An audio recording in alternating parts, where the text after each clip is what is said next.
Plus que jamais, Monique Olivier, principale suspecte dans la mort d'Estelle Mouzin, fait l'actualité. Ce mercredi 5 avril, Jacques Pradel, célèbre pour son animation de Chroniques criminelles ou perdu de vue sur TF1, a lancé les dossiers de Chroniques criminelles, un nouveau mensuel consacré aux crimes et aux enquêtes judiciaires. Dans un entretien accordé à France Dimanche, cet expert des faits divers a notamment dévoilé le sujet du grand dossier contenu dans le premier numéro du magazine. Il s'agit de la disparition d'Estelle Mouzin, en 2003, dont Michel Fourniret, décédé en 2021, a fini par avouer le meurtre en 2020.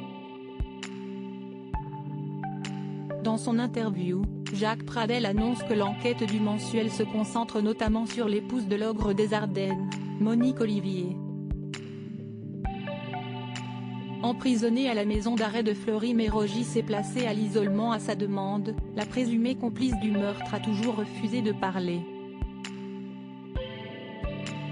Mais selon le journaliste d'investigation, la femme d'aujourd'hui 74 ans aurait bien été le véritable cerveau du crime.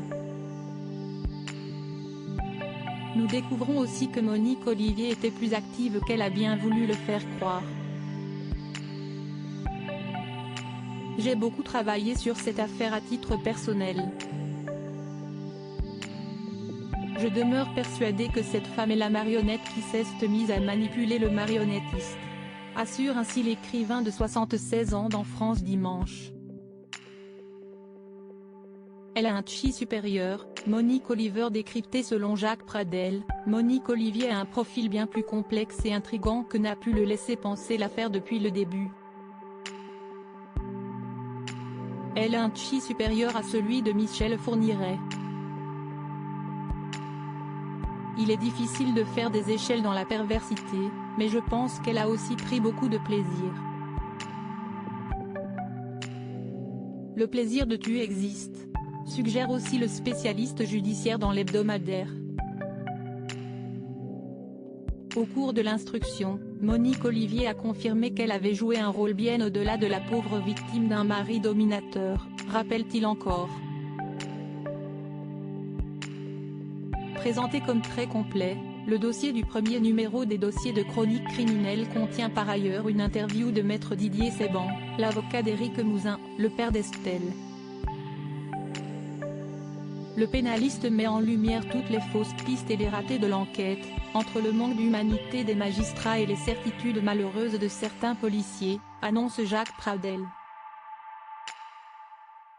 Alors qu'une série documentaire en 5 épisodes baptisée l'affaire Fourniret, dans la tête de Monique Olivier est sortie Netflix le 2 mars dernier, le profil de cette dernière se dessine de plus en plus clairement. Son procès, prévu en novembre 2023, devrait permettre de confirmer les dernières théories avancées par les spécialistes du crime qui a coûté la vie à Estelle Mouzin, il y a maintenant plus de 20 ans. Crédit photo, Abaca.